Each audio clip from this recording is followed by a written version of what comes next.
Hello, everyone. Welcome to my movie and TV review show. I'm your host, Jazzy929.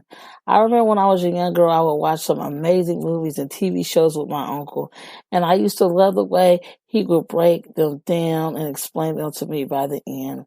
Some people could watch a movie by the end. They might not know exactly what they watched. My show will help you. I will explain the movie and TV show the best way I can. If you watch it and still don't get it, let me break it down and review it for you. Lovecraft Country took us on a little adventure this week. This episode was titled I Am. Let's go ahead and talk about it, everybody. This week's episode title made me think of Will Smith's movie. Coordinates is very important in this episode. Space-time is details and location, and it's time and space. Hip is trying to figure out who she truly is and where she wants to be in her life. Hip is going over papers and notes trying to figure out how to open up the Ori. She realizes that the panels on it have to be moved. Once she does this, the central sun opens up and reveals a key and coordinates. We also see in this episode that she does have a clue that she was lied to about Uncle George. She follows these locations and coordinates and ends up at a conservatory in Mayfield. This place holds Hiram's time machine.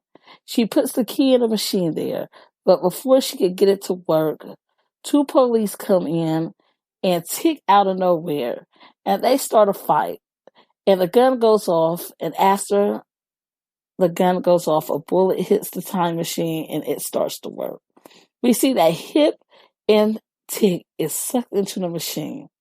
We find that Hip is traveling in space and time. She comes to a planet that has two aliens that greet her. They take her to a room that made me think of the movie Alien. She is greeted there by an alien. Serafina is her name. We find out that, or we see that Hip does this MacGyver trick to get out of this room, but before she can escape, Serafina stops her and forces her to the floor, and she asks her to name herself. We hear Hip say that she wants to be in Paris dancing with Josephine Baker, and then she is transported there.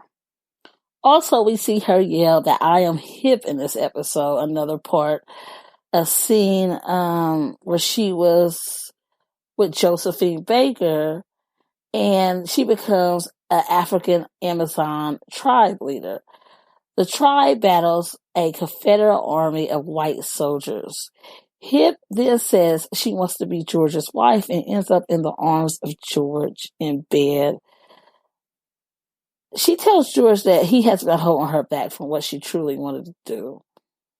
She was upset that he didn't let her travel with her, or he didn't let her travel with him. And then the two of them travel to a planet. She gets offered to join the alien Serafina and her team. And she says no, she doesn't want to stay there. She wants to get back to Dee because Dee needs her. We see that Tick returns, and he is, as far as the present time, he returns, and he is carrying a book written by George, and it was the Lovecraft Country book. So what I am thinking is Tick was in the future while he was in the time machine. Tick believes that the two dreams that him and Leti are having with Hannah in them could be a clue that Hannah is trying to tell them. In this episode, we see that Leti has a dream, and in this dream, she's running after Hannah, and she discovers that she is pregnant in this dream. So this indicates in this episode that Leti might be pregnant. We've seen that she has a problem with smelling garlic at this time. We saw the dream. Her stomach was growing or whatnot. We also find out in this episode that Tick's father reveals to Tick that he is actually gay. How Tick found out was Tick went over to Monrose's house to find out some information about his mother.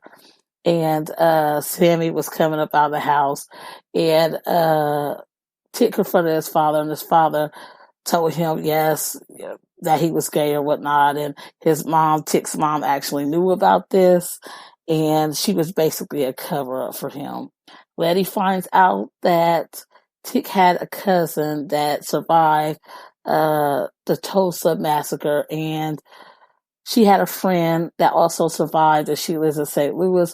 We find that Tick travels to St. Louis to find out some information about his cousin, and the friend tells him that the book of names had been burned, and he goes over some pictures of his cousin, and he finds out that him and his cousin shares the same mark, which I thought was pretty awesome. I'm pretty sure we'll find out some more about that later on.